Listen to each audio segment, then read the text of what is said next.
mabuti. Parang nasa... Pwede ba bigyan ako konting tunog sa stage? Lalim? Sapagkat bilang tatay, lahat naman yata ng mga magulang dito. Ilan ho mga magulang dito? Taas nga po ng kamay. Ilan ho sa akin? Ibaba no natin. Ilan sa atin ang nagluluto para sa kanilang mga anak? Yung nagluluto lang talaga. Okay. At bilang mga magulang, mga kapatid, napakahalaga po na bilang tatay o nanay, yung niluluto po natin ay siguraduhin natin na kinakain ng mga anak natin. At siguraduhin natin na yung mga anak ho natin ay kumakain ng maayos. Tama po ba? Kaya ako, bilang tatay na ngayon ay nakabakasyon po yung aking may bahay, ako po yung nagluluto. At sinisigurado ko po na yung aking pong mga pinapakain ay kumakain ng maayos.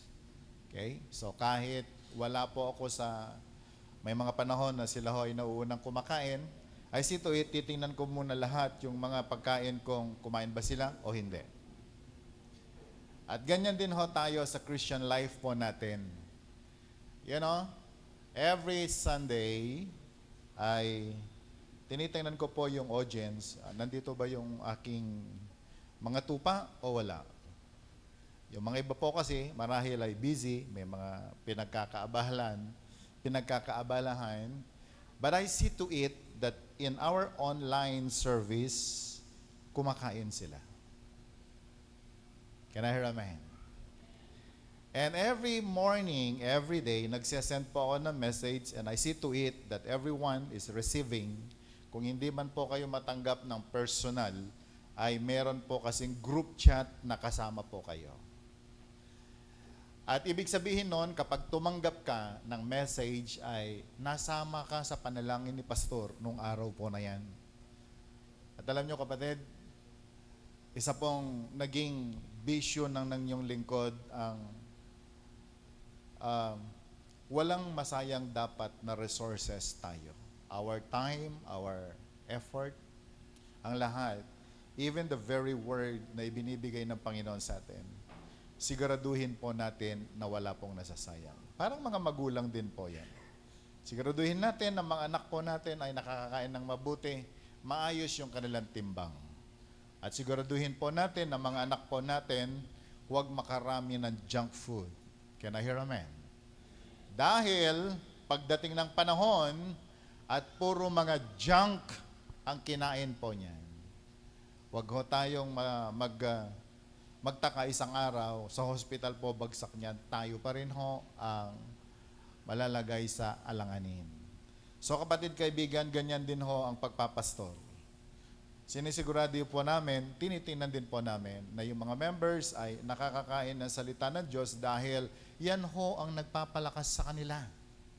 Amen? Sabi mo nga sa katabi mo, yan yung nagpapalakas sa iyo. Kaya sinusigurado po namin, gusto din namin makita, kumakain ba tayo maayos? Dahil isang araw, pagharap natin sa Panginoon, titimbangin po tayo. Okay? At pag tinimbang ka at kulang ka, hindi mo po pwedeng sisihin ang pastor, ang church, kundi ikaw. Dahil mukhang hindi ka kumain ng masustansyang pagkain, samantalang may nagluto naman para sa iyo. Nawa natin? Kaya nga po sa church, may mga taong parang hindi na iniwan ng problema. Okay? Baka binigyan ka ng antibiotic, hindi mo naman ininom. Binigyan ka ng pagkain, hindi mo naman kinakain. Kung kinakain mo, nilulunok mo, hindi mo dinadigest, mukhang wala ka sa ayos. Pagkatapos bandang huli, ang sisisihin mo, church, yung pastor, lilipat na ako ng ibang church. Uray dunod to'y papapanam. Kung ganyan ang attitude po natin sa pagkain ng salita ng Panginoon, kaya nga nagsulat sa Matthew chapter 4 verse 4, man does not live with bread alone, but to every word that proceeds out from the mouth of God. Kaya napakahalaga na i-treasure po natin ang pagtuturo ng salita ng Panginoon. Naunawaan po ba natin? Nandito na rin lang naman ho tayo, totohanin na po natin ang pakikinig ng salita ng Diyos. Sabi mo sa katabi mo, tatohanin na natin. Okay? Huwag ho tayong pumunta rito na masahe, na magsasayang ho tayo. Siguraduhin po natin na lahat ng itinuturo po sa atin, tinatanggap natin, ina-analyze natin, dinadigest po natin. At siguraduhin ho natin na ito po ay nagagamit natin sa buhay natin. Dahil sayang yung panahon na tayo po ay inabot po ng rapture, na hindi ho tayo naging ganun ka-nourish as Christians, at magtataka tayo isang araw, bakit yung mga mas nahuli sa atin ay mas maraming corona sa langit at tayo na nauna ay puro tansan lang ang nakapatong sa ulo natin. Alam niyo yung tansan? Yung maliit lang na tansan na nakapatong sa iyo, parang ponytail. Okay.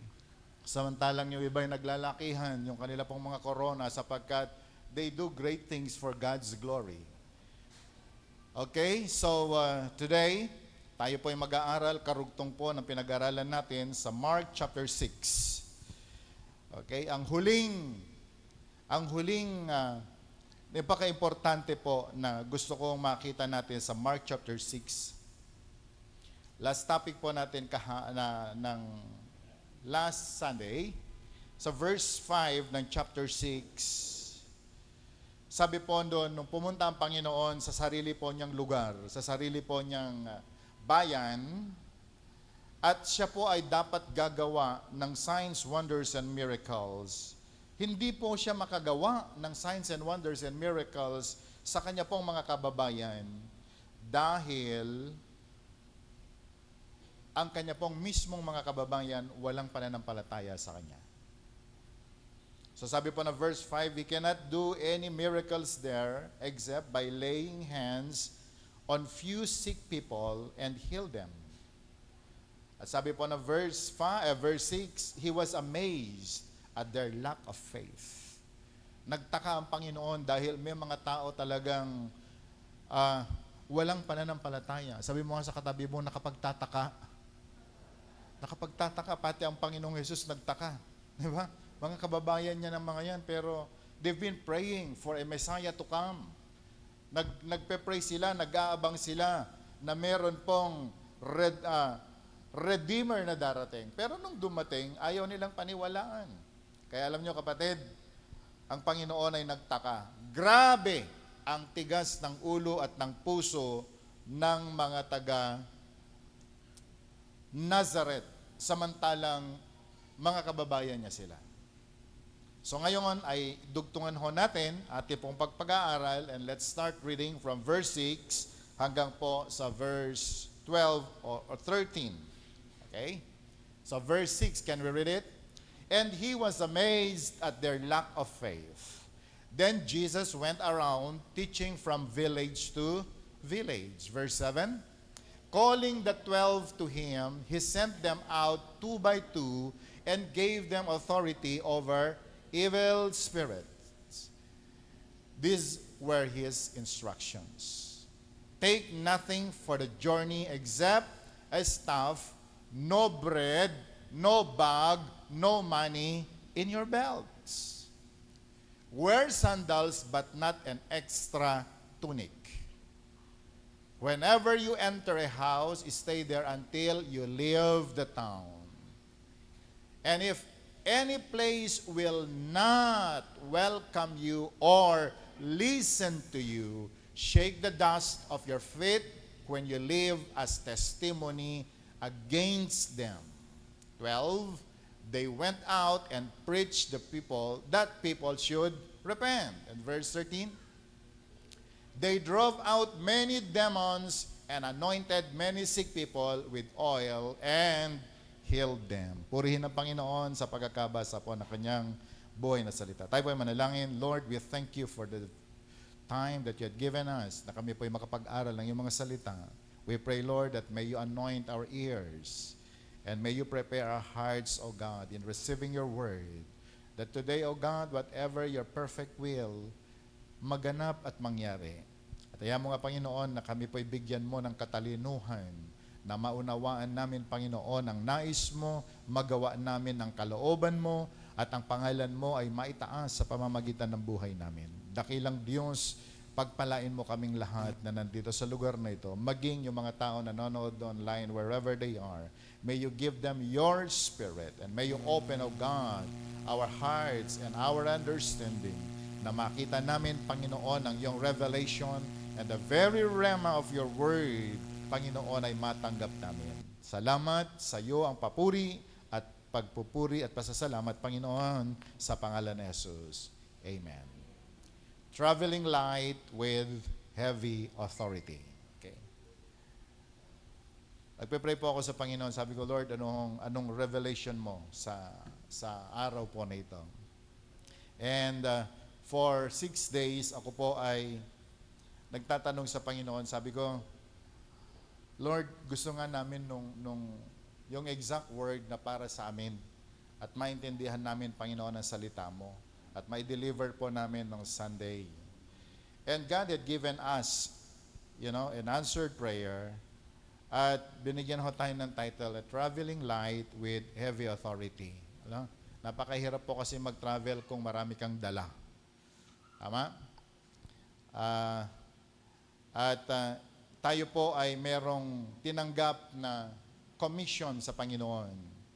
He commissioned us to do something. At doon po sa commissioning na atin pong tinanggap, hindi po kailanman niloob ng Panginoon na tayo po ay mahirapan, mabigatan, sapagkat alam ng Diyos na meron tayong dapat gagawin. At hindi rin po tayo inutusan ng Panginoon na walang kapangyarihan. Kasama ng kanyang utos, bit-bit din po natin ang kapangyarihan para magawa ang kanya pong ipinagagawa. Can I hear amen? Ang Panginoon, hindi po siya magbibigay ng isang trabaho sa atin na hindi po natin kaya. Hindi siya mag-uutos sa atin nang hindi po niya tayo sasamahan. At ganito po ang paglilingkod natin sa Panginoon. So in this topic, mga kapatid, gusto ko pong makita natin, nagkaroon ho ng konting hinanakit sa puso ng ating Panginoong Yesus nung siya ho ay pumunta doon po sa Nazareth at nadatnan niya yung kanya pong mga kababayan, ang grabeng pangangailangan meron sila. Maraming may sakit, marami pong sinapian ng evil spirit, and they really need miracles. They really need Savior. Pero gustong gumawa ng miracle ang Panginoon sa lugar na yon, pero because of their lack of faith, their hard-heartedness at katigasan po ng ulo nila, ang hirap pong kumilos ang Panginoon. Alam nyo kapatid, gusto ko pong maintindihan nating lahat. Maging sa inyong lahat nanonood online. Excited ang Panginoon na gumawa ng signs, wonders, and miracles sa buhay po ng tao. Ang tanging dahilan kung bakit hindi po siya nakagagawa nito ay ang kawalan ng pananampalataya ng tao. May sakit ang tao, gusto niyang gumaling. Pero kung wala kang pananampalataya, paano ka gagaling? Lumalangoy sa kahirapan ng tao. Gusto ng Panginoon mag-provide. Gusto ng Panginoon mag-minister. Pero kapag wala kang pananampalataya na may kasamang paggawa, paano ka tutulungan ng Panginoon? Naintindihan po ba natin? Kaya nga po walang problema sa Diyos. He wants us to experience His favors and grace. Okay? Ang kanyang biyaya sufficient. Pero kahit gusto niyang gumawa ng miracle, kahit gusto niyang iabot ang answered prayer sa atin, kung may problema po tayo sa pananampalataya, yung sitwasyon ng puso at isip ng tao, wala ho tayong magagawa. So sabi po ng Bible, dun po sa verse 5, nagtaka ang Panginoon. Sabi pa sa verse 6, He was amazed at their lack of faith. Nagtaka ang Panginoon, grabeng tigas ng isip at ng puso ng kanyang mga kababayan. Pero alam nyo, hindi po siya na-discourage doon. Kung ayaw mong tumanggap, may iba. Maghanap tayo ng iba. Okay? It will be a waste of time na siya po ay mananatili sa Nazareth samantalang meron pang ibang dapat tumanggap. Naunawa natin? Kaya kapag tayo po ay pinagbigyan ng Panginoon ng pagkakataon, gamitin po natin. Kapag tayo po ay binigyan ng chance na makalapit sa Panginoon, sulitin na po natin yon. Dahil baka lumagpas, magtataka tayo, yung iba na bless, ikaw na pag-iwanan ka. At hindi po naintindihan ng maraming tao ito. Akala po nila ay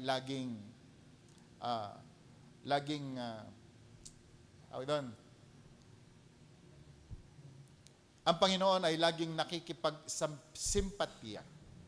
Pero alam nyo, may panahon na ang Panginoon ay naghahanap din ng tao na yung willing and ready na gawin yung kanya pong nais.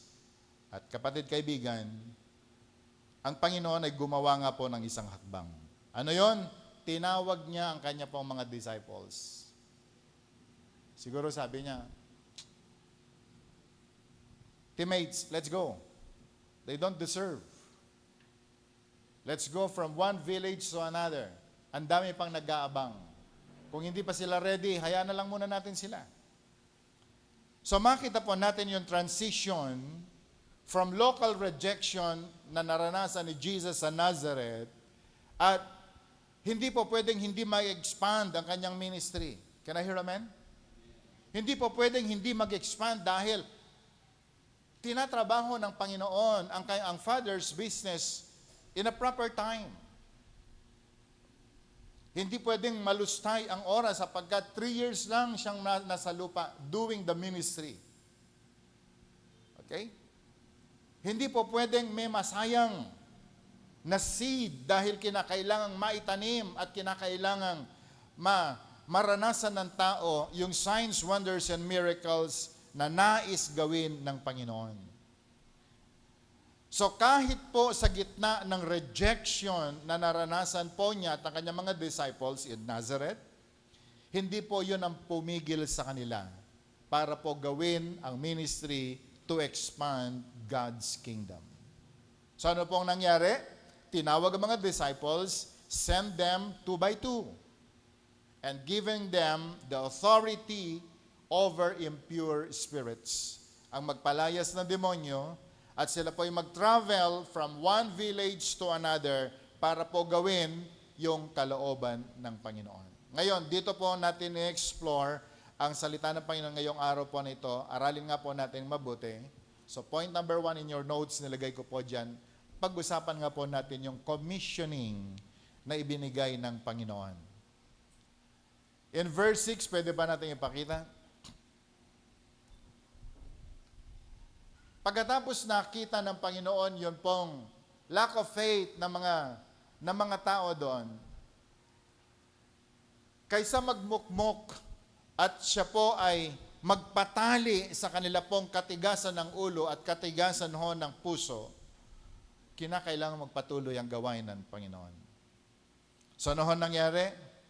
Sabi po ng verse 7, He called out the 12 disciples and He began to send them 2 by 2. Okay. He gathered His followers.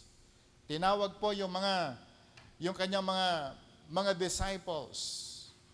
At sinabi, ganito na katigas ang ulo ng mga tao rito. Pero hindi po pwedeng ma-confine tayo rito. Okay, let's divide the work. Let's divide ourselves. At inutusan po sila 2 by 2. Remember, kasama pa po si Judas Iscariote dito. Hindi pa po siya naghudas nung panahon na yan. Okay, sabi mo nga sa katabi mo, hindi pa siya naghudas. Okay. Faithful pa siya nung panahon po na ito. Okay. So, kasama po ang 12 disciples. So, sabi niya, okay, may gagawin tayo. Let's go mission. Let's go work. Dahil ang titigas ng ulo ng mga tao, maghanap tayo nung willing mag-entertain sa children's bread na galing sa Panginoon, sa Diyos. Dahil ito po ay dapat para sa tao. Can I hear amen? Can I hear amen? Kinig ho tayo mabuti. Alam niyo po ba, bago pa man tayo na ipanganak sa mundong ibabaw, meron na pong pinrepare na blessing para sa atin. At yun ho ay bit-bit ng Panginoon. At gusto niya pong ibigay sa lahat ng tao, kasama mo, sabi mo nga sa katabi mo, kasama ka. Okay? Pwede po bang tumingin sandali? Sa ayaw at sa gusto mo, kasama ka sa bilang na mga bibigyan. O parang wala man lang nag-amen. Diba? Di ka ba natutuwa na may kasama ka sa usapan? So yung mga taga Nazareth, excited ang Panginoon nung umuwi siya doon, kasama kanya mga disciples, nagpalaya siya ng demonyo, 25,000 evil spirit ang lumabas sa isang tao, nagpagaling ng may sakit, at alam niya ang daming problema sa kanyang mga kababayan. Umuwi siya doon, bit-bit, okay? Yung package of blessing na para sana sa mga kababayan niya. Hindi naintindihan ng kanyang mga kababayan. Sabi mo sa katabi mo, hindi nila naintindihan. Sabi mo nga sa katabi mo, ang hirap nilang umintindi. Naunawa natin? So, eto na. Parating na ang Panginoon, nandito na. Okay, nangaral na siya ngayon. Nag-umpisa siya nagturo, bilib na bilib yung mga tao, galing na magturo. Saan niya pinulot ang galing niya? Pero, di ba anak ni Maria ito? Anak ni Jose, kapatid ni James. Yung kanyang mga kapatid na babae, kasama nga natin sila eh. Sino naman kaya ito na nagsasalita ng ganito? And the people started to harden their hearts and their mind, their head, dahil hindi po nila na-expect na gagamitin ang Panginoon na kababayan nila sa kakaibang kaparaanan. So excited ang Panginoon na buksan sana sa kanila. Yun pong special favor na galing sa Panginoon na inihanda 2,000 years ago.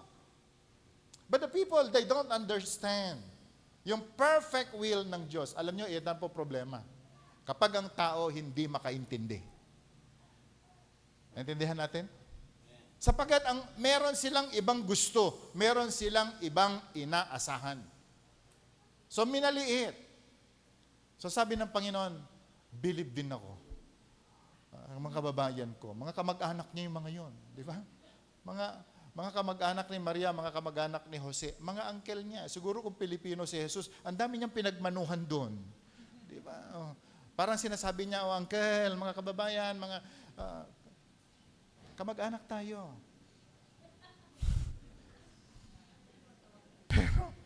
Pero, anak ka pala ni Maria.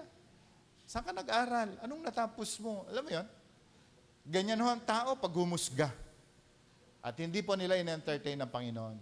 Ano sabi po ni Jesus? Grabe tigas ng ulo ninyo. Grabe tigas ng puso ninyo. So tinawag yung kanyang mga disciples. Sige, let's go from one village to another.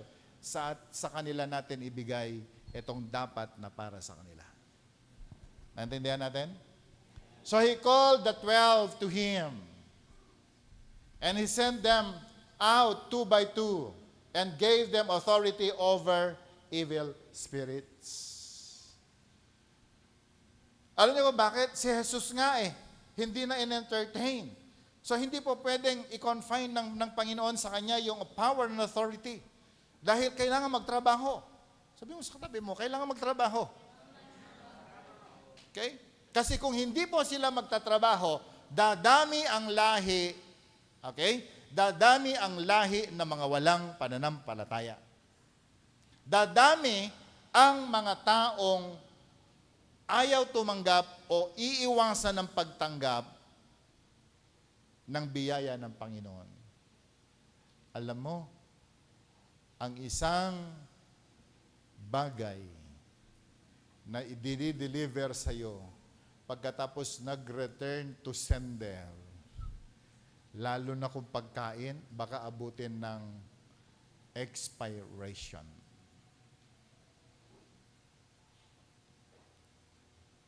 So the Lord started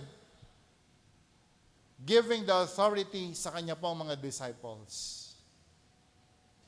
At ang sabi po ng Bible, He sent them two by two.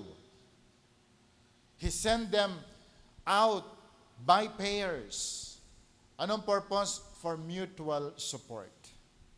So kinakailangan dala-dalawa ang utusan para merong witness. Siguro sa modern day po ay para merong mag-selfie, may evidence. Alala ko po yung mga nagde-deliver ng Shopee sa bahay. Ano yan? Parcel. Di ba? Pag dineliver, kung ako, hindi ko na pinipicturan. Pero yung misis ko, hanggang sa pagbubukas, binivideo, pinipicturan. At hindi lamang yung tumatanggap, pati yung nag-deliver, pinipicturan, pati ikaw, pipicturan niya. So, lagi kong tinatanong, sabi ko, bakit kailangan? So, evidence. Amen? Pwede ba tumingin sandali?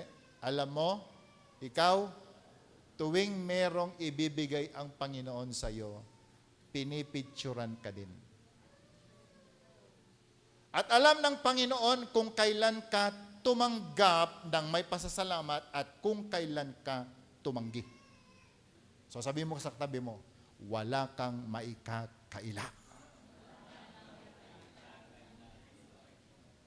Amen?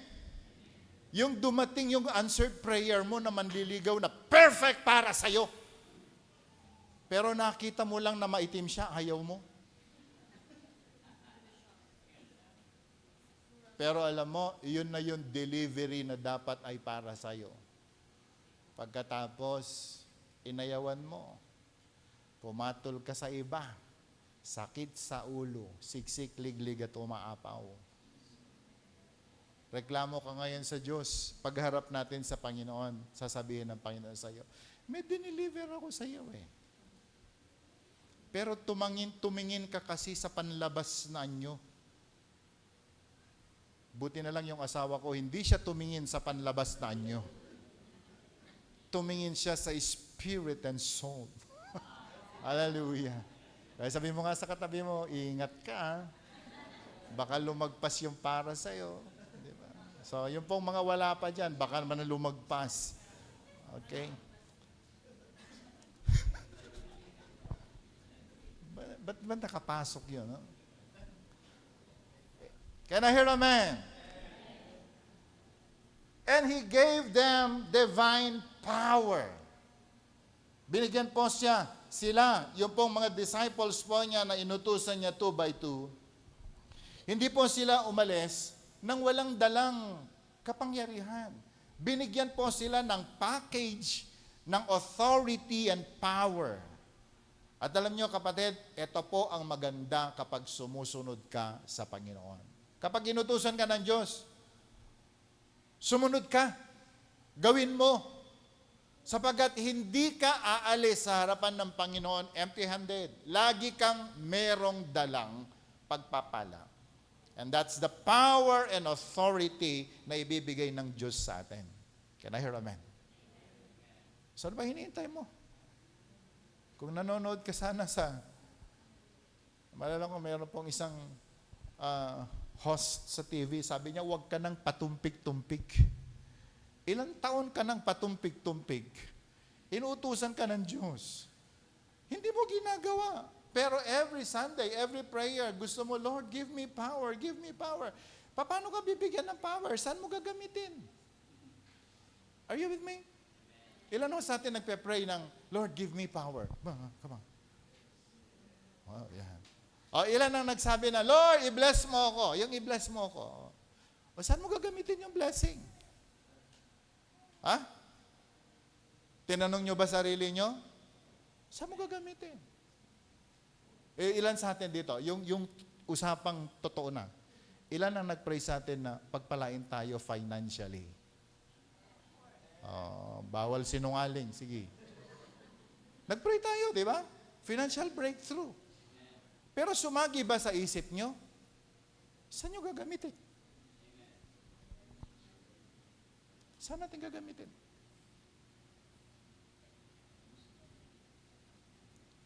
Alam nyo, hindi dumating. Kasi pag dumating yon, magyayabang lang tayo. Yung dumating, sakto lang. Parang Coke.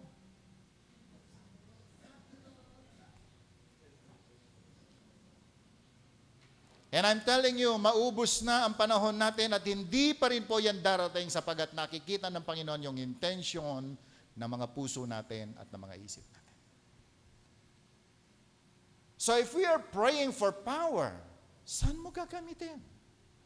Pero nung tinawag ng Panginoon yung mga disciples, tinawag niya sila. Binigyan ng instruction. Lalabas kayo. Magpapalayas kayo ng demonyo. Magpapagaling kayo ng may sakit.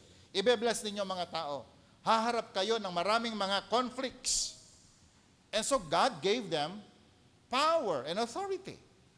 Sapagat alam ng Panginoon yung susuungin po nila. Ganon katalino ang Diyos. Kaya alam na alam ng Panginoon kung ano ang ibibigay sa atin sapagat sukat niya ang isip natin, sukat niya yung puso natin, sukat niya yung obedience natin hanggang kailan ka. So God gave them the power and the authority. Can I hear amen? At sinong binigyan? Baitus.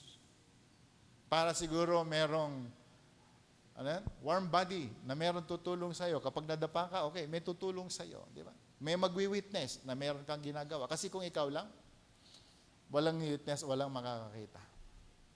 Can I hear amen? Nag-quiet time ka na ba? Oo, kahit hindi. Pero kapag may kasama ka, may magpapalakas sa'yo, may magwi-witness sa ginagawa mo, may mag-inspire sa'yo, di ba? At pag mali ginagawa mo, may magko-correct sa'yo, may magre-rebuke sa'yo. Kaya minsan ayaw natin ng may kasama. Saan ka punta? Secret. May ministry ka ba? Secret. It's between God and me. True.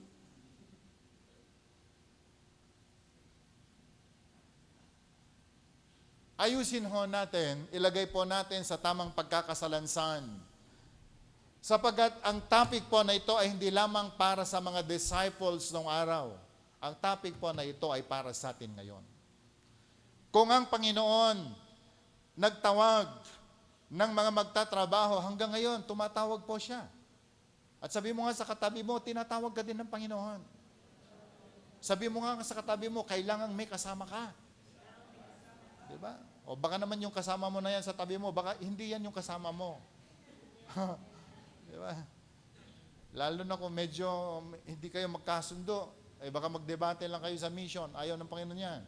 Kinakailangan yung kasama mo ay kapareho mo ng, alam mo yun, yung pagsunod sa Diyos. Naunawa natin?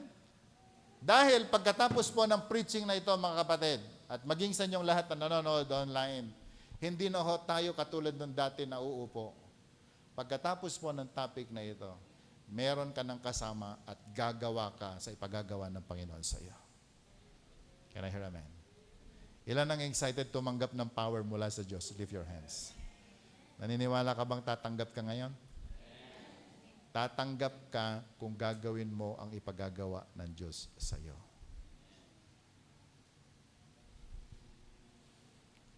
Ngayon, partnership.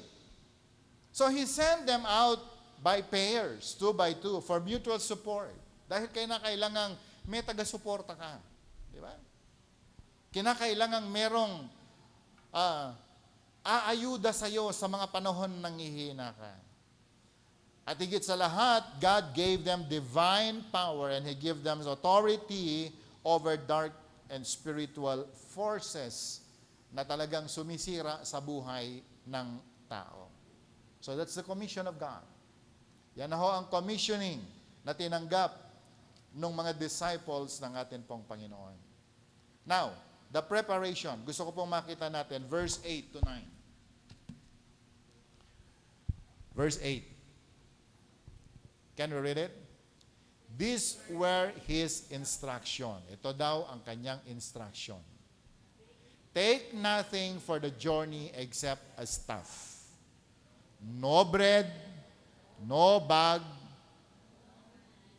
no money in your belts.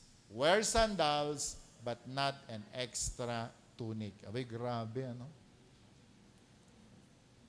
Nung tinatanong ko, Lord, ito, sabi ko, grabe naman ang kondisyones ng Diyos. Okay? Sabi niya dito, these are the instruction.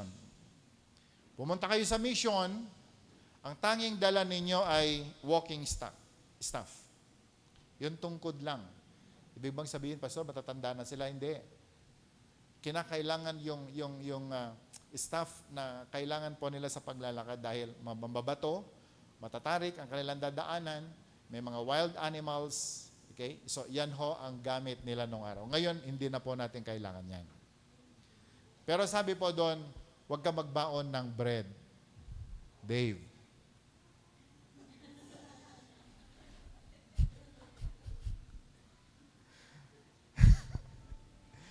Huwag ka na magbaon ng extra na bread. Okay? Huwag ka magdala ng bag. Huwag ka rin magdala ng pera. Yeah. Sabi mo nga sa katabi mo, hindi daw kailangan ng pera. Mga missionaries ngayon, hindi po pwedeng pag pumunta ka daw sa mission, kinakailangan may baon ka, di ba? Kinakailangan mo ng pera. Kaya ang dami pong ayaw pumunta sa mission kasi walang pera. Pero sabi ng Bible, huwag ka daw mong magdala ng pera. Dito po sa pinag-uusapan natin. Okay? Dito po sa pinag-uusapan natin. No money in your belts. Wear sandals but not an extra tunic. Huwag ka rin magdala ng maraming damit. Okay? Sabi ko, grabe naman. Si Lord, minimalist. Nahanap ko po yung term ng mga kabataan ngayon eh. Minimalist.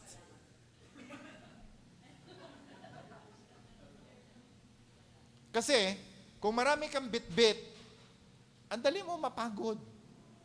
Ang dami mong dahilan na hindi mo magawa ang pinagagawa ng Panginoon sa iyo kung marami kang dalang extra baggage.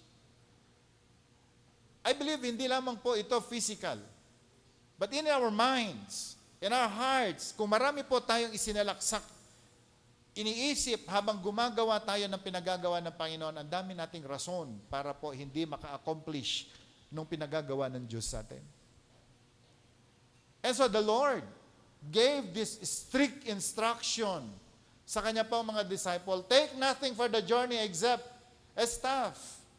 Dahil inaasahan ng Panginoon, ito pong mga disciples po niya na ito ay maglalakad, may gagawin. Can I hear amen? Hindi niya sinabing, okay, go. Punta kayo sa mission. Magdala kayo ng bed, ng duyan. Hindi yun eh. Ang kanya pong pinapadala is walking staff. Because Jesus is expecting them to walk and do something. Can I hear amen? At sabi niya, huwag ka rin kayo magdala ng bread. Kasi hindi kayo pupunta sa outing. Hindi kayo pupunta sa picnic. Pupunta kayo sa mission. Huwag kayong magdala ng bag na siya pang magiging pabigat sa ating paglalakbay. Huwag kayong magdala ng pera sapagkat hindi kayo pupunta mag-shopping. You get my point?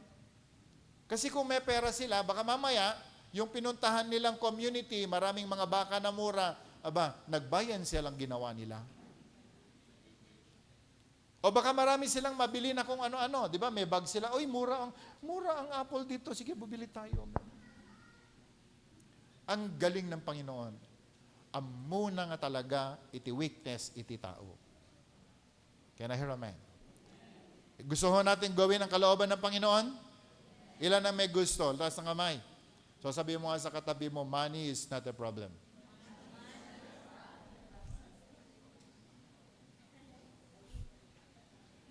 Madalas kapag tayo po ay gumagawa ng mission, kinocompute natin magkano renta, magkano ang ganito, magkano ang ganyan.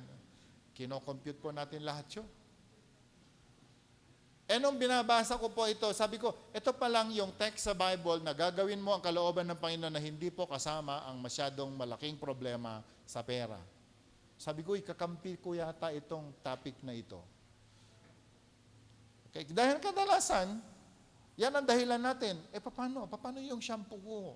Pastor ako. Paano magpagupit? Mahal ng paggupit. 700. Kasi grooming ng aso yung binilang mo.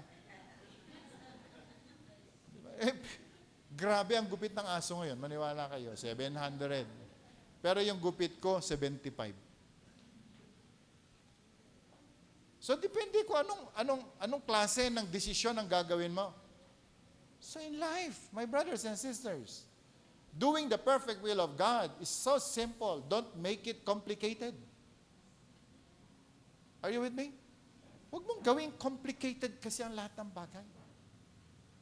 Kung gagawin mo talaga ang kalooban ng Panginoon at gagawin mo yung mismong pinagagawa ng Panginoon sa iyo, simple lang. Hindi mo kailangang lumayo, nandyan lang sa kapitbahay mo. Hindi mo kailangan, Pastor, punta ako sa mission, kailangan ko ng sasakyan. Bakit? Ang layo naman ang pupuntahan mo. Hindi ka ba pwedeng mag-mission sa kapitbahay lang? Hindi ba pwedeng mag-mission sa yung within the reach na alam mo na mabibisita mo at makakausap mo, ma-evaluate mo kung tumatanggap ba siya ng salita ng Diyos o hindi? Are you with me?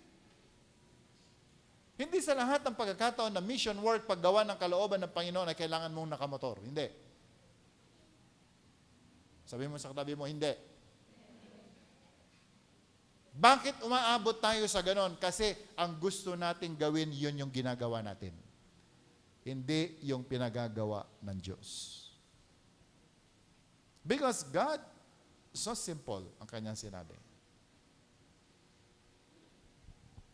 So take nothing on the journey except a staff.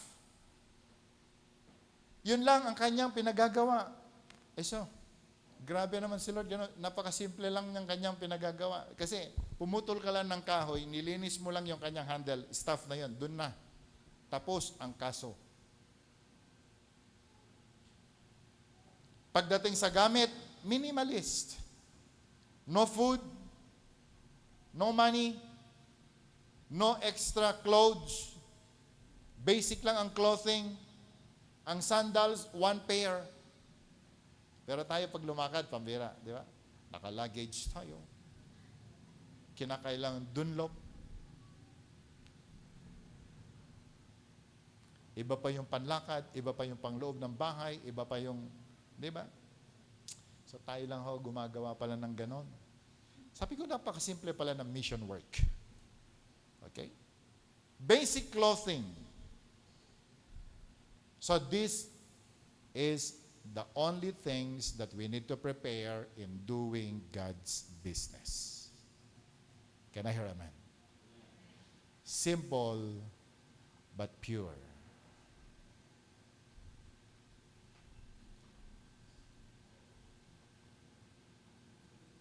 Now, ilan ngayon ang gustong gumawa ng mission na pinagagawa ng Panginoon? Taas nga na, kamay. Nakikita pa ng Diyos yan. Pipicturean ho kayo pagdating sa langit. Okay? Anong date ngayon? 9. August 9, 2026. Narinig natin ito. We will be sent 2 by 2. Natutuwa po ako sa mag-asawang Joseph and Nida. Nagpa-dedicate po sila nung kanilang sasakyan. Dapat nung Sunday, pero dahil umuulan, hindi ko po na-dedicate yung kanilang sasakyan. So pumunta po ako doon sa kanila, after 2 days yata, so pumunta po ako sa kanila doon. So sabi ko sa kanila, kailan kayo alis? Si Nida kausap ko. Nida, taas mo ng kamay mo. Yan. Si Nida, disciple po natin. Since high school, college, kasama na po natin. Yung asawa niya, nakilala ko lang nung sila po nagpakasal. Tama? Nung kasal lang yan nakilala eh. Okay. So tinanong ko si Nida, kailan kayo alis? Sabi niya sa akin, Pastor, after Sunday, o sa Sunday, after ng service. Kasi sabi ng asawa ko, kaabang-abang daw yung Sunday. So kinakailang a-attend muna kami. At sila po ay pupunta ng Laguna dahil doon po sila mag-stay, may bahay sila doon. Pagkatapos nagtayo po sila ng business nila doon. So, mukhang isesend kayo 2. 2 kasi yung pinag-uusapan eh. O, di ba? So isipin mo si Joseph talagang hindi siya umalis for the whole week. Nag-stay po siya. galing lang. Dahil aniniwala ako, mukhang pine-prepare ang Laguna para po sa 601 mission work. Palakpakan nga ho natin ang Diyos na buhay. At si Ma'am Jen at ang kanyang natatanging disciple ay nasa Laguna din. So mag-i-stay po sila doon mag-i-stay pa siya ng 1 year, but I'm praying for Ansiel to stay. Makuha niya yung permanent position sa UP Los Baños para mag-stay siya. So 2 by 2. Galing. Amen. Joseph, natutuwa ako na kapangalan mo ang tatay ni Jesus sa lupa. And, wow! Alam nyo, nung pagkatapos po naming umalis sa kanila, bit-bit ko ang napakalaking encouragement na yung topic ngayon ay mukhang para sa kanila. At alam ko marami pong tumatanggap, maging sa inyong lahat na nanonood online. Gawin nating simple. Tanggapin natin na maayos sa salita ng Panginoon. God is sending us 2 by 2. And mission work, don't make it complicated. Let's make it as simple, katulad ng kasimple ng pagbibigay ng Panginoon. But I'm telling you, simple, but the blessing will be very extravagant. Can I hear amen? Can I hear amen? So, yun yung preparation. Napay, simple lang pala. Hindi mo kailangan ng kung ano-ano, hindi mo kailangan ng sasakyan, hindi mo kailangan ng maraming mga pinag-iisip ng iba, dahilan para hindi po magawa ang kalooban ng Panginoon. It's so simple. As simple as that. Now, verse 10. Let's move on the next point. Verse 10, can we read it? Whenever you enter a house, stay there until you leave the town. Verse 11, and if any place will not welcome you or listen to you, shake the dust of your feet when you leave as a testimony against them. Sa ibang text, ang kanya sinabi, not even the dust ng kanilang community ay sumama sa iyo. Sapagkat sasaraduhan din ng Panginoon ang pintuan ng langit para sa kanila. So, let's go mission. Sabi mo sa katabi mo, let's go mission. Ngayon, meron pong protocol na itinuturo ang Panginoon sa atin. Doon sa protocol ay makikita po natin yung hospitality and the rejection na po pwede mong masasalubong pag ginawa mo ang kalooban ng Panginoon. Dahil sa bawat bayan na pupuntahan mo, meron pong inihanda ang Panginoon na tao doon. Amen? Malala ko po yung mga spy na pinadala ni Joshua nung araw. Isipin nyo, nag-entertain sa kanila nung pumasok sila sa Jericho. Isa pong kalapating mababa ang lipad. Sino pangalan? Si Rahab. So nagpadala ang taga-Israel, sige, ispayan nga ninyo yung Jericho. At nung nandun na po sila sa loob ng Jericho, walang nag-entertain sa kanila dahil kalaban ang Israel. Ang kanila pong pinasukan ay isang nightclub. Okay? Ang sumalubong sa kanila ay isang sexing babae, ang pangalan ay Rahab. So, nung hinahanap po yung mga sundalo ng taga-Israel, itinago po ni Rahab sila doon sa tuktok, tinakpan ng kung ano-ano para hindi po makita. Sabi ni Rahab, alam kong kayo pinadala ng Panginoon. Pero pag salakayan na ninyo ang Jericho, pwede ba ninyong iligtas naman ninyo kami? Ano sabi ng taga-Israel? Tawagin mo lahat ng pamilya mo, lahat ng kamag-anak mo. Sa panahon na papasukin namin at lulusubin namin ang bayan ninyo, kung sino ang nasa loob ng bahay mo, maliligtas. Tinrabaho po ni Rahab yun. naligtas ang kanyang buong pamilya, naligtas ang kanilang angkan. Alam niyo po ba kung ano nangyari? Si Rahab, kasama po siya sa listahan ng mga taong pinanggalingan ng ating Panginoon. Sino siya? Isa po siyang prostitute. Makinig tayo mabuti. Sa paggawa natin ng kalooban ng Diyos, may mga tao na tutulong po sa atin. Minsan, parang hindi mo kayang sikmurain na tutulong sa iyo. Pero kapatid, kaibigan, kung si Rahab ay ginamit, may inihanda ang Panginoon para sa atin. Natutulong sa atin.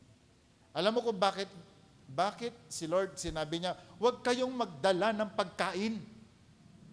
Sapagkat kung saan ka pupunta, may itinayo ang Panginoon doon na magpapakain sa iyo. Amen? Kaya alam mo, kaya lumaki ako nung nagpastor ako eh. Never na ako po'y nagutom. Sapagkat pag ginawa mo ang kalooban ng Diyos, merong gagawa din ng pinagagawa ng Panginoon para pagpalain ka. Can I hear amen?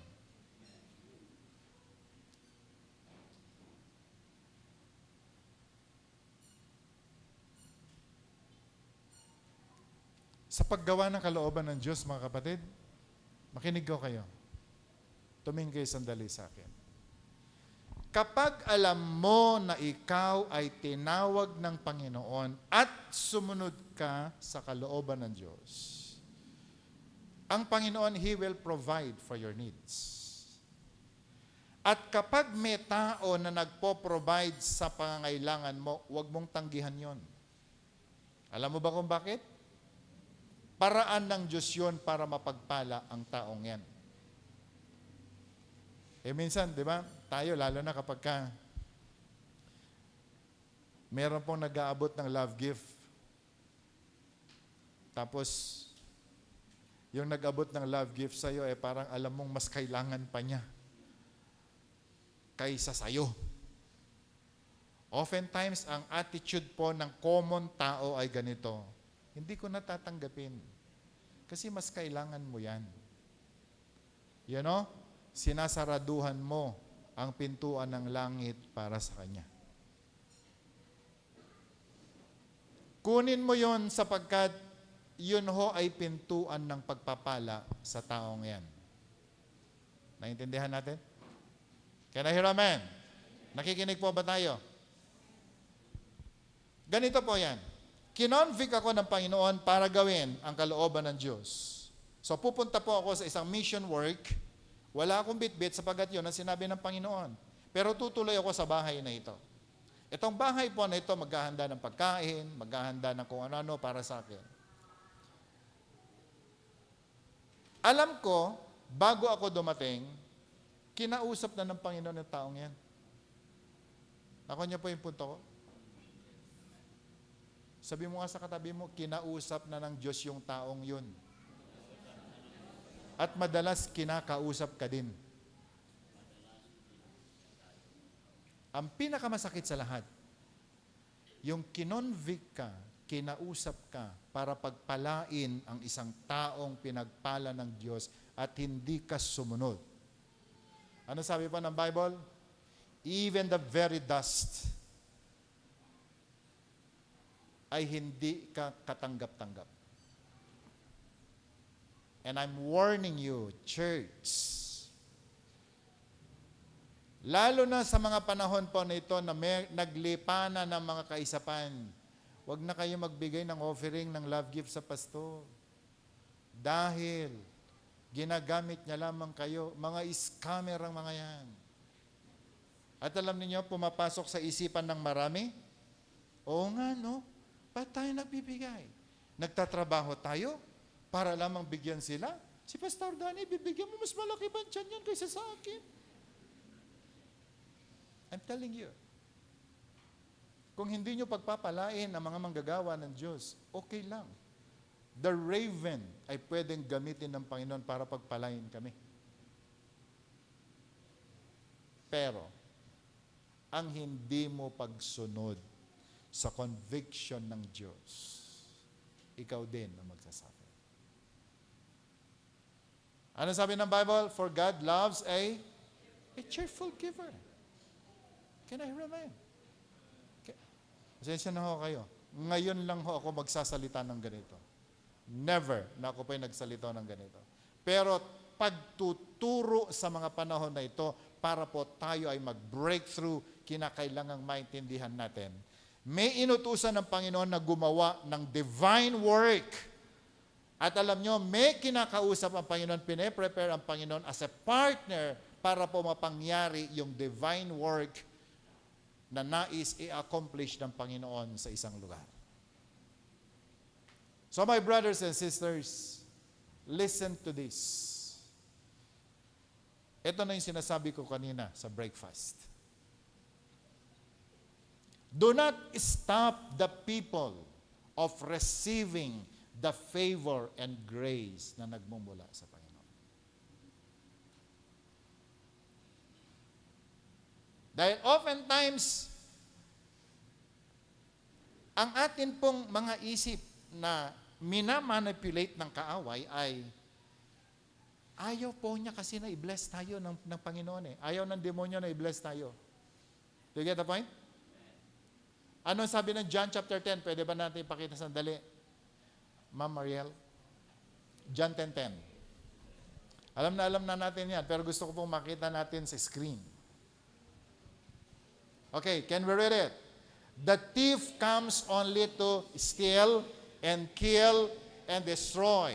I have come that they may have life and have it to the full. Alam mo, sabi ng Panginoon, dumating si Jesus at gusto niya mapagpala ka. At hindi ka lamang mapagpala, full blessing ang dapat ibigay sa iyo ng Panginoon. Pag sinabing full, yan po yung siksik, liglig at umaapaw, walang sukat kalagyan. Gusto mo ba natin ng ganito ang blessing? Pero ang demonyo, ang kanyang gustong gawin, pag nakawan ka. Ang gusto niyang gawin, ang patayin ka. Ang gusto niyang gawin ay sirain ka. Kaya kapag tayo po'y tumatanggap ng conviction mula sa Panginoon to bless the church, to bless the ministry, to bless the men of God, the missionaries of God, laging nandun po yung isip na, scam lang yan. Hindi totoo yan. But I'm telling you, ninanakaw ng demonyo yung kaparaanan ng Panginoon kung paano ka dapat pagpalain. Ayaw kasi ng demonyo na kayo mabless. Ayaw ng demonyo na tayo po ay mag-breakthrough. Kaya kung ano-anong mga manipulations na kanyang gagawin, hanggang sa makita ka, ikaw ay bagsak na bagsak. At hindi ka lamang bumagsak, bumaon ka sa kahirapan ng buhay. Amen? Bakit mo bigyan ng love gift yung pastor? Naka-pick up nga yan, ikaw naka-bicycle ka lang.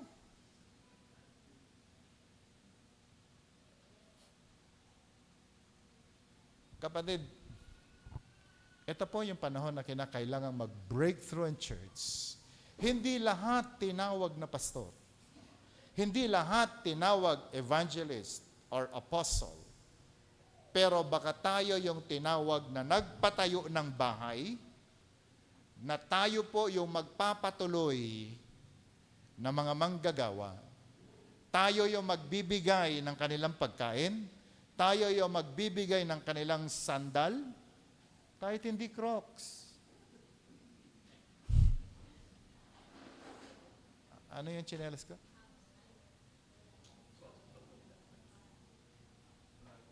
Dragon. Baka ikaw yung magbibigay ng, alam mo yan? Yung kanyang damit. Alam mo kapatid, walang naglingkod sa Diyos na naghirap. At wala pong membro na naghihirap kapag naintindihan nila ang role ng isa't isa. Hindi lamang role natin sa isa't isa, kundi yung role po natin sa Panginoon, wala po naghihirap. Meron po akong isang pastor. Natutuwa po ako sa kanyang testimony. Sabi niya sa akin, minsan nag-usap kami, we attended the camp. At nung araw ay, yung kanyang super saloon Nissan, this is 1996 or 1997. Kasi ang kotse nung araw talagang, para magbayad ka ng toll, nakita ko po yung kanyang kotse. Automatic lahat, full automatic. Sabi ko, grabe pastor binless ka talaga ng Panginoon. Alam mo sagot sa akin, pastor, binless ng Panginoon yung aking membro. Ha?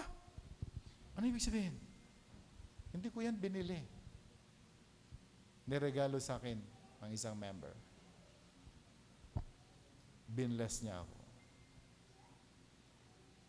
After how many years, nag-attend pa ulit kami ng camp. Ganun na naman ho ang kanyang testimony. By the time, Pajero na kanyang gamit. Binless po siya. Meron namang mga inggit na pastor. Inumpisahan po siyang siraan hanggang sa mapalayas po siya sa organization namin. Kasi ginagamit daw raw niya ang pulpit para po kontrolin yung tao. Na-divide ang kanyang church. Pero lahat ng mga big fish in the church, sumama pa rin po sa kanya. Alam niyo kung anong sekreto kasi? Naintindihan nila. Nung pinadala si pastor sa isang lugar, no tunic, no extra clothes, no extra bread, no extra money, pumunta po siya doon. Ang tanging bit-bit po niya ay ang Panginoon. Cancer patient, gumagaling. So nagkaroon po ako ng pagkakataong in-interview. Sabi ko, sino yung tao na nagbibigay sa iyo ng ganyan? She is a cancer patient, doktor. Sabi niya, kaysa dalhin ko sa doktor at gamot ang aking pera, ibibigay ko na lamang sa man of God. And ginalang ng Diyos ang kanyang pananampalataya. Akala ko po ay lubusan ng masira yung pastor kasi tinanggal siya sa organization. Hanggang ngayon, lumalaki ang kanyang ministry. Kapatid, hindi kailanman nagtraidor ang Diyos sa mga taong gumagawa ng kanyang kalooban. Siguraduhin mo lang na ang ginagawa mo ay pinagagawa ng Diyos. Sasamahan ka ng Panginoon. He will supply your needs. Can I hear amen? Walang naglingkod sa Diyos na nagkulang. I am a living testimony to this. Hindi ako bumibili ng damit. Hindi po ako bumibili ng sapatos. May mga itinatayo ang Diyos na nagbibigay sa inyong lingkod. Kita niyo yung aking relo? Hindi ko to binili. Hindi ko rin po ito inutang. Ibinigay lang din ng isa sa inyo. At yung nagbigay, hindi kailanman naghirap hanggang ngayon. Hanggang ngayon, binebless siya ng Panginoon. Kaya nga siya nakapag-donate pa ng isang TV. Huwag na nating pangalanan. Pwede ba tumingin kayo sandali sa akin? Gusto niyo ba talaga mapagpala? Ilan ang excited? Lift your hands. You better check the intention of your hearts. You better check what mindset you have. We need to have that kingdom mindset. Dahil kahit anong gawin mong pagtatrabaho, paghahanap ng biyaya at pagpapala, kung ang pagsunod mo sa Panginoon ay hindi mo nagawa yung pong pinagagawa ng Panginoon, we will be wasting our time on earth. At the end, we are a failure. Amen?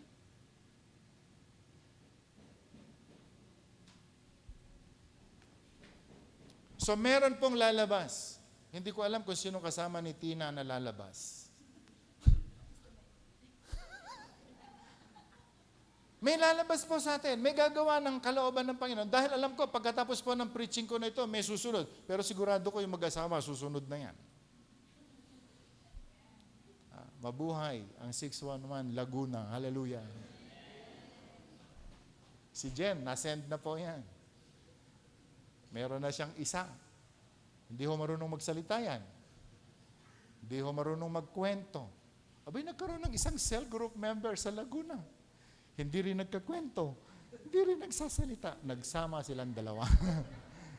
Pero very strong ang kanilang ministry. Alam mo kung bakit? Nagpapalagasan silang dalawa. And I do believe something is happening in the air. Something is happening in the heavenly realms. God is preparing something. Because in our obedience, the Lord will provide everything we need. Even the very speech ay Kanya pong ibibigay sa atin. Magawa lang natin ang kalooban ng Panginoon. Amen. Hindi ako tinawag na pastor. Pero tinawag niya ako maging milyonaryo. Paggawa ko ng bahay. Dito tutuloy yung pastor. Si Pastor A dito. Si Pastor B dito. O, nagpagawa ka ng bahay. Anong gagawin mo doon sa bahay na malaki? Pagyayabang mo lang? Ha? Baka BFP pupunta.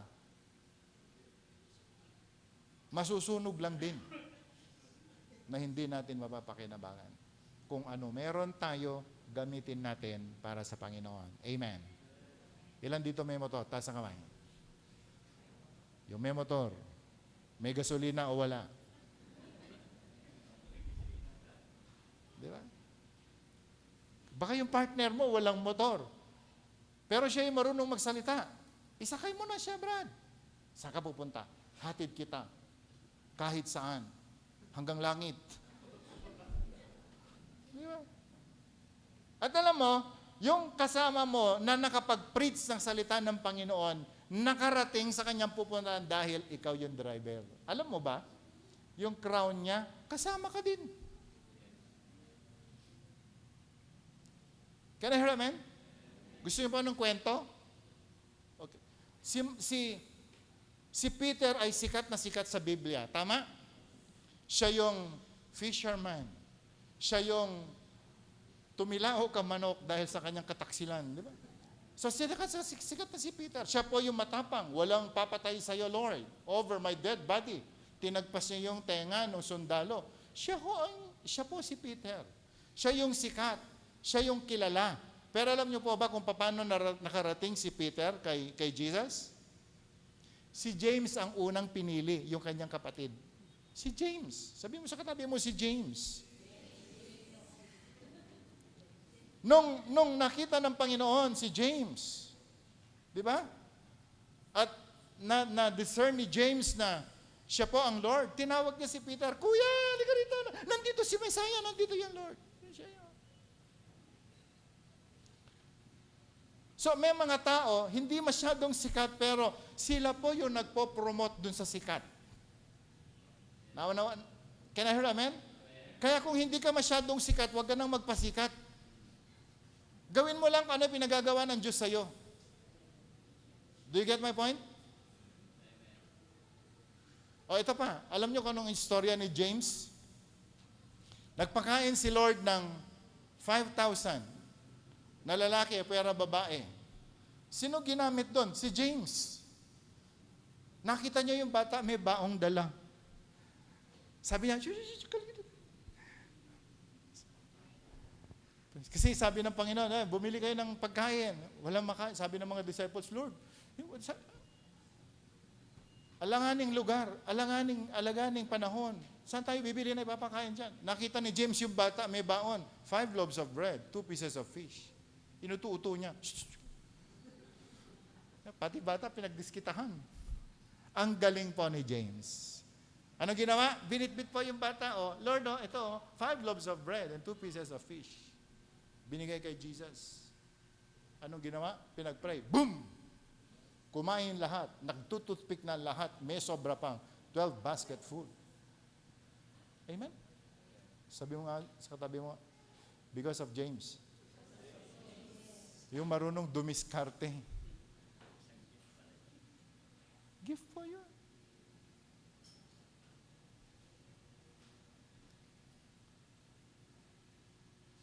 tapikin mo nga yung katabi mo. Sabi mo sa kanya, sa palagay mo.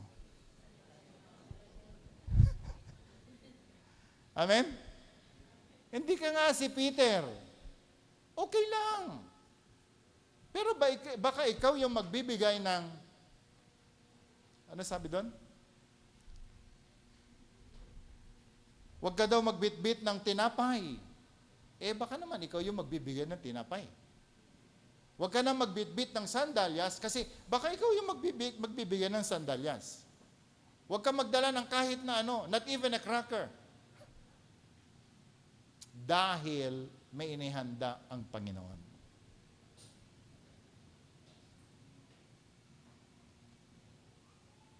Pero, tingnan po nating mabuti na tama yung ating narinig, tama yung ating naintindihan, at tama yung ating gagawin.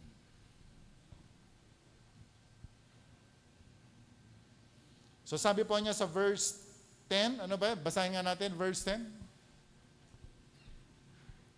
Verse 10. Can we read it? Go. Whenever you enter a house, stay there until you leave that town. Tayo ba naman po kasi mahihain. Ala, naging pabigat na yata ako sa iyo. Mula nung dumating ako dito, 10 years na hanggang ngayon.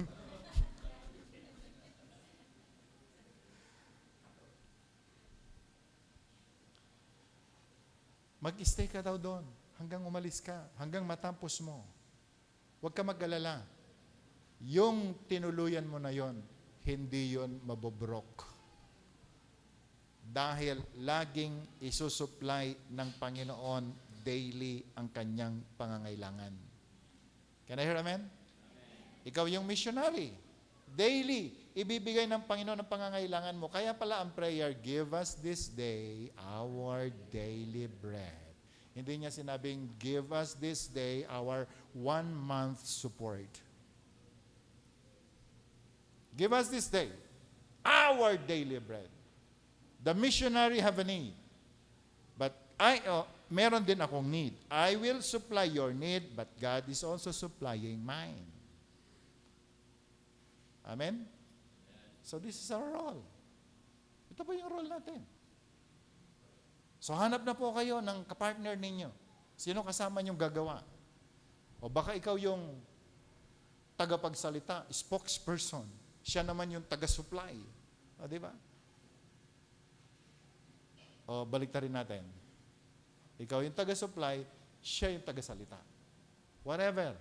Pero alam natin mabuti kung ano ang pinagagawa dapat ng Panginoon sa atin.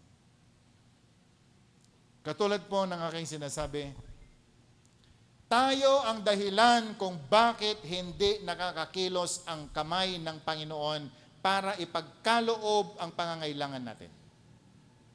We are the very reason why hindi po makapag-perform ang Panginoon ng signs, wonders, and miracles dahil mali ang ating isip, mali ang ating interpretasyon, mali ang ating ginagawa.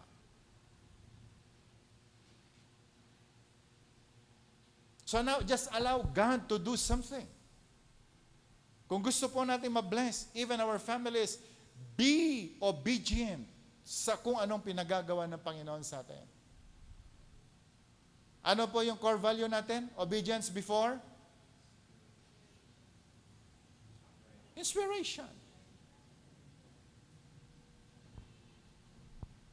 Sumunod lang tayo. Pero isa po sa warning ng Panginoon sa kanila, verse 11. Can we read this? Verse 11.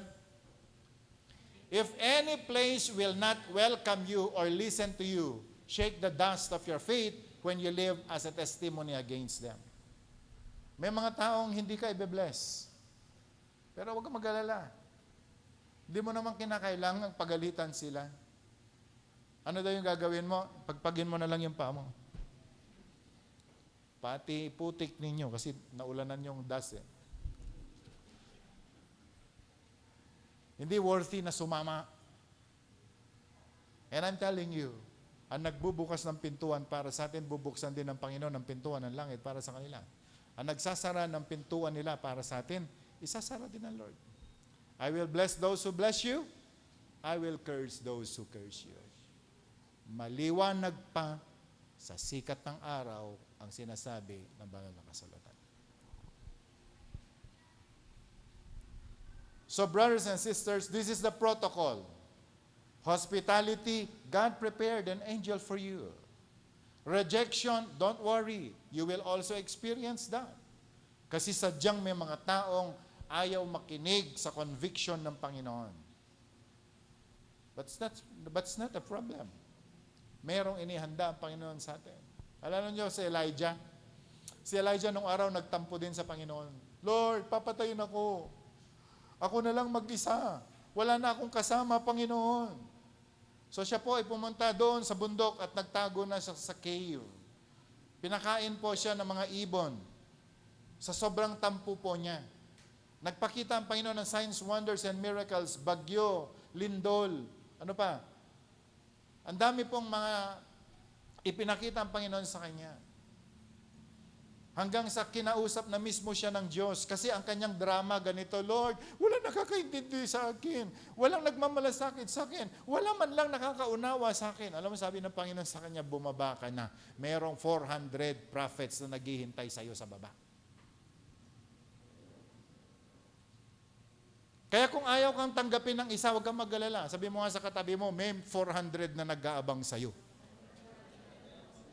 Ayaw kang bigyan ng 100, merong 4,000 na naghihintay para sa iyo. Ayaw kang bigyan ng 1,000, merong 4 million na nag-aantay para sa iyo. Huwag mong itali ang sarili mo sa mga taong ayaw sa iyo. Amen? Ayaw sa iyo, di huwag. May pinrepare ng Panginoon. Naintindihan natin? Can I hear amen? Kung ayaw mong i-bless ang lingkod ng Panginoon, gagamit siya ng iba na i-bless. Para i-bless nila ang lingkod ng Diyos. Simple mathematics ng blessing, mga kapatid, mga kaibigan. Kaya kung ikaw ay inudyo ka ng Panginoon na gumawa ng isang trabaho, gawin mo. God will give you partner to sustain your needs. Now, verse 12. Pwede ba natin makita yung verse 12? The core message. They went out and preached that people should repent. Anong kwan yan? NIV? Sa New King James Version, paano niya sinabi? NKJV. Okay. Sa ibang translation po kasi, meron po ako nabasang ibang translation, they went out immediately. Natapos po nilang tinanggap ang commandment ng Panginoon, ginawa nila agad. Wala nang pag-iisip, wala nang pagrarason, wala na silang kung ano pa mang preparation dahil pinrepare na ng Panginoon. Simple lang ang preparation. Huwag kang magdala ng bag, huwag kang magdala ng pagkain, huwag kang magdala ng extra clothes. As simple as that. So anong pe-prepare mo? Wala ka nang ipe-prepare, di po ba? Tumayo ka na lang at maglakad.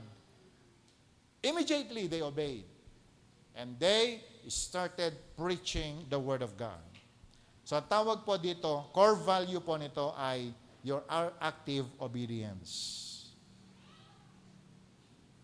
Once we receive the message from God, be sure that you will obey immediately.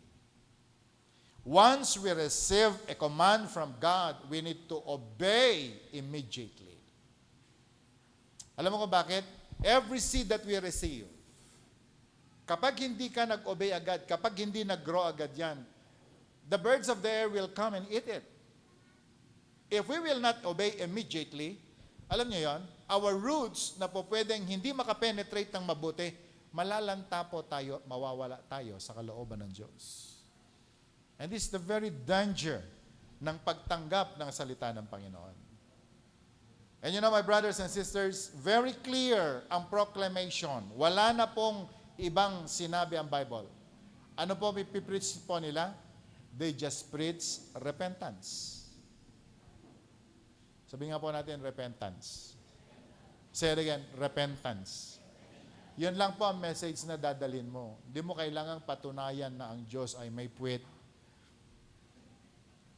Hindi mo kailangang patunayan na si Jesus ay ganito. Hindi mo kailangang patunayan. Hindi ka na kailangan magturo ng demonology. Hindi mo kailangan magturo ng doctrine of angels.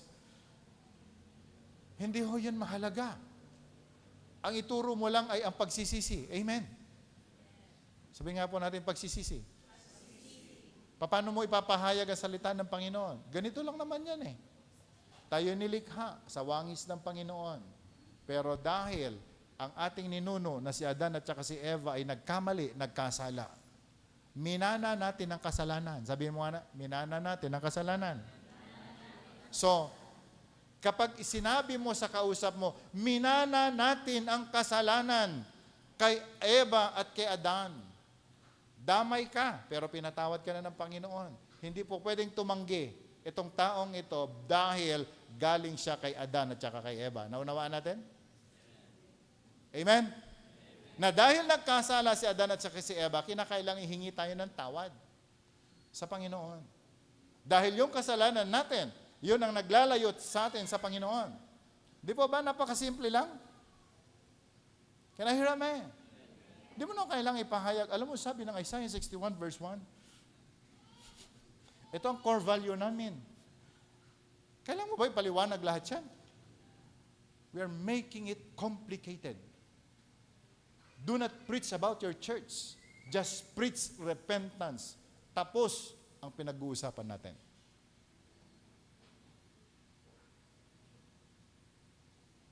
Sino ka para ko husgahan? Hindi kita hinuhusgahan. Ang sabi ng Bible, nagkasala tayo. Di ba? Hindi mo kung sabihin, nagkasala ka. Hindi eh. Nagkasala tayo. Di ba ba? Can I hear amen?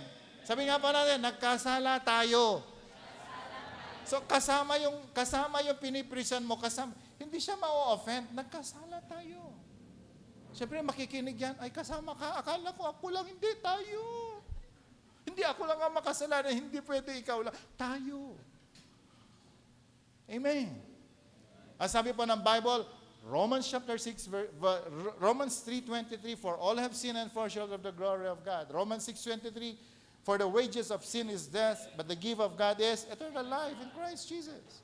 So anong gagawin natin? Humingi tayo ng pagpapatawad. Pwede bang pumikit ka at mananalangin tayo? Ano natin? Kailangan bang sumagasa ka? Kailangan magkasala. Ikaw nagkasala ka, nagkamali ka, lasenggo ka kasi. You need not to pinpoint kung anong mga kasalanan niya kasi lahat tayo nagkamali at nagkasala. Amen. Sa dulo ng usapan, pwede bang sabihin mo sa kanya, pwede ba tayong manalangin ng hingi ng tawad? Okay, sumunod ka sa mekling panalangin. Dakilang Diyos, Amang sumasalangit, lumalapit kami sa iyo. Kami ay nagkamali. Di ba? Patawarin mo kami. Abay, ganun lang ako kadali. Pagkatapos ng magsabi ng amen, napatawad na siya ng Diyos. Kasama mo na siya. Ano sasabihin mo? Invite kita sa Sunday, 10 o'clock. So 9:30 dapat ikaw naman nandito ka. Amen? Kasi walang maniniwala sa iyo na nagbago ka kasi oras pa lang hindi ka naman sumusunod. Nakalusot na, no?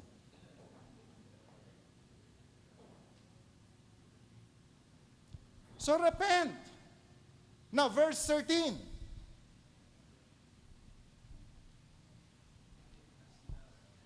And they cast out many demons and anointed with oil many who were sick and healed them. So they displayed the power, they displayed the glory of God. Okay? Nag-umpisang nagpalayas ng demonyo ang mga disciples ni Jesus. Nagpagaling ng mga may sakit. Alam niyo kung ano nangyari? Yung buong komunidad, lahat ng komunidad na kanilang pinuntahan, they started to believe in our Lord Jesus Christ. Yung Nazareth, napag-iwanan. The dust. Yun ngayon ang binalikan ng mga sumunod na mga workers kung bakit naligtas din ang Nazareth. Can I hear amen? Now, are we willing to obey? Ilan na ho ang nais sumunod? Taas nga ng kamay. O, hanap ka na ng kasama mo. Tanong mo kung gusto kang kasama.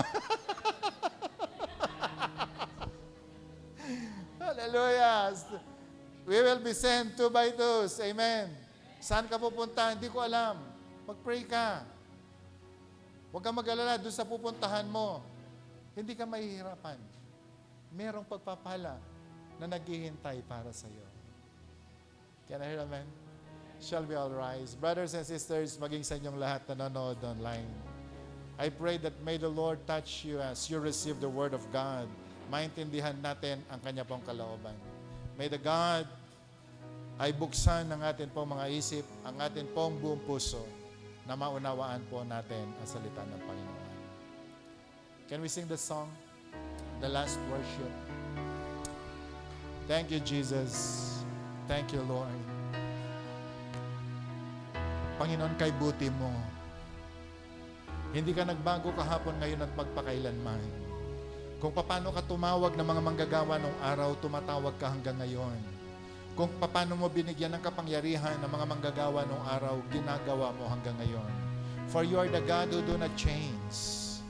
At ikaw, Panginoon, na nagsabit na nga ako, pag kami, Panginoon, pinapunta mo sa isang lugar, kalakip ang kapangyarihan na pinagkaloob mo sa amin. Today, Lord, we heard your word. We receive your word. And we're willing to obey. Oh God, we will look for someone na partner po namin sapagat ito na ang oras ng paggawa upang mangyari, Panginoon, ang kaligtasan ng maraming tao. Mangyari na, Panginoon, ang pagpapala mo na maipagkaloob mo sa lahat ng taong tatanggap sa iyo. In the name of Jesus. Hallelujah. Hallelujah. Kay buti mo, Panginoon, dakila ka sa buhay ko. Sa labis na pag-ibig Sa mo. labis na pag-ibig mo ay naligtas ako. Minsan man, kay buti mo, Panginoon. Kay buti mo, Panginoon, dakila ka sa buhay ko. Sa labis na pag-ibig mo ay naligtas ako. Di man karapat-dapat ay iyong tinatawag at binigyan mo pa ng tinig. Tinuruan mong umawit. Kaya ngayon ang puso isip ko'y iisang sinasambit. ang Pagpupuri pa sa salamat ay sa'yo lamang nararapat ang tunay na awit at pagsambay sa'yo lamang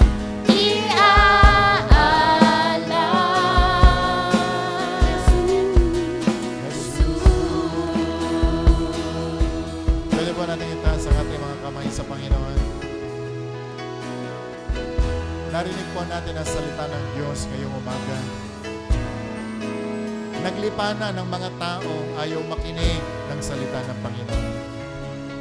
Naglipanan na ang mga tao na ayaw pong i-entertain ang calling ng Diyos.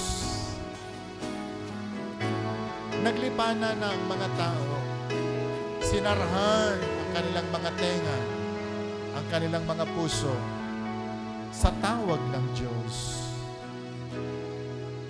Huwag ho tayong magtaka kung bakit mas marami ang mga makasalanan, mas marami pong nagre-rebelde sa Diyos sa mga panahon po na ito.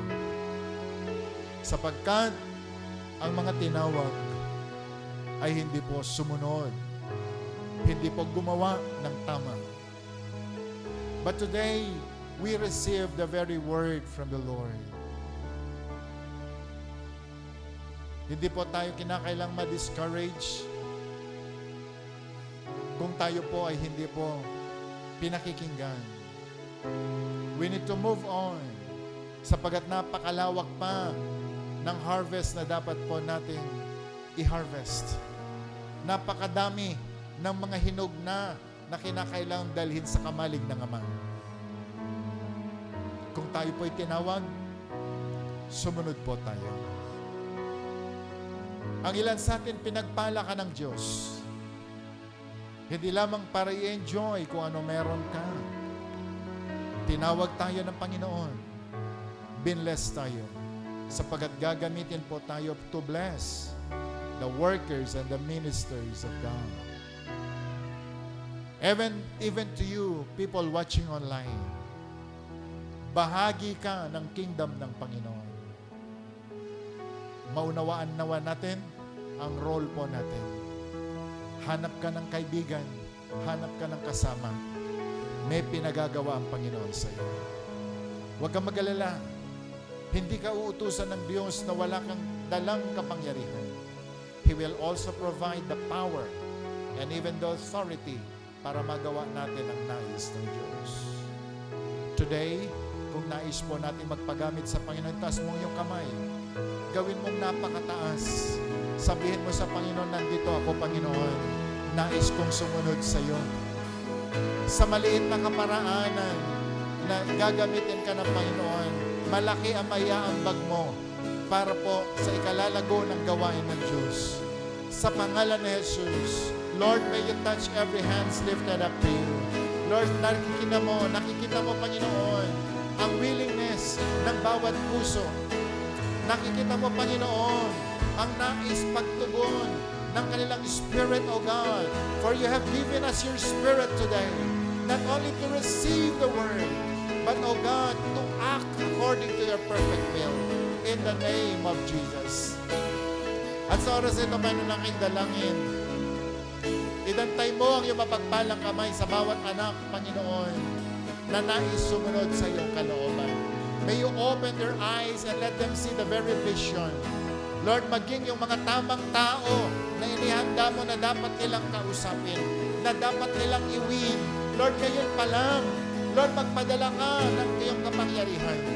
At to God, we are praying for harvest in the name of Jesus. In the name of Jesus. And them that you have prepared, O God, in the field to bless your people. God, ngayon pa lang, i-ready mo na, Panginoon, ang mas malaking kamalig, ang mas malaking lalagyan, Panginoon, sa mga reward na ibibigay mo sa kanila. Sapagkat walang nagbigay sa iyo, Panginoon, na hindi mo pinagpala. Walang nagmahal sa iyo na hindi mo, Panginoon, binigyan ng sapat at sobra-sobrang pagpapala. Dalangin ko, Panginoon, sa oras po na ito, ipadala mo ang rumaragasang pagpapala sa bawat anak na nais sumunod sa iyong kalooban. In the name of Jesus. Lord, the blessing that is unstoppable, the favor and grace, Panginoon, na hindi nila naranasan mula nung silang bata, iparanas mo sa kanila ngayon. In the name of Jesus. And Lord, I pray, them that withhold the blessing, Lord, ikaw pong bahala sa kanila. But them that will open, O God, the floodgates of heaven and bless your people. Bless them, O God, with so much favor and grace in the name of Jesus. Salamat po, Ama. At Lord, ang bawat anak na nandito ngayon, ipagkaloob mo sa kanila lahat ng kanilang mga pangangailangan. Those who are in need of healing, heal them. Those that in need, oh God, of your love, love them. Them that in need of breakthroughs, Lord, breakthroughs, oh God, be upon them. In the name of Jesus. Bless all the works of their hands. Bless them in the marketplace. Bless their families. Bless their children.